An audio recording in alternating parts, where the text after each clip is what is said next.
Day 2 of learning how to draw henna designs.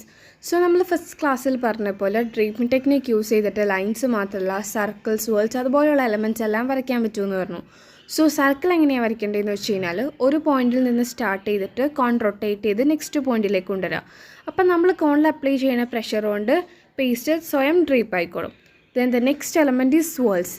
സ്വേൾസ് എങ്ങനെയാണ് വരയ്ക്കേണ്ടതെന്ന് വെച്ച് കഴിഞ്ഞാൽ നമ്മളിപ്പോൾ വരച്ച സർക്കിളില്ലേ അതിൻ്റെ ഉള്ളിൽ ചെറിയ ചെറിയ സർക്കിൾ വരയ്ക്കുക. ഈ സ്വേൾസിനെ നമ്മൾ സ്പൈറൽ എന്നും പറയാറുണ്ട്. സ്വേൾസ് എല്ലാം നമ്മൾ ഫ്ലവറൊക്കെ വരയ്ക്കുമ്പോൾ ഒരു ഇമ്പോർട്ടൻ്റ് എലമെൻ്റ് ആണ്. അതുപോലെ തന്നെ നമ്മൾ പഠിക്കുന്നതാണ് ഹംസ്.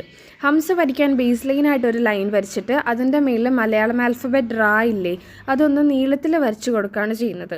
ഇനിയിപ്പോൾ ഇതിൻ്റെ ലെങ്ത്ത് കറക്റ്റ് കിട്ടാത്തവർക്ക് നിങ്ങൾക്ക് ബേസ് ലൈനിൻ്റെ മേലൊരു ലൈന് റെഫറൻസ് ലൈൻ പോലെ വരച്ചിട്ട് അതിൻ്റെ ഉള്ളിൽ ഈ റാ വരച്ച് കഴിഞ്ഞാൽ നിങ്ങൾക്ക് കുറച്ചും കൂടി ബെറ്റർ ആയിട്ട് കിട്ടും.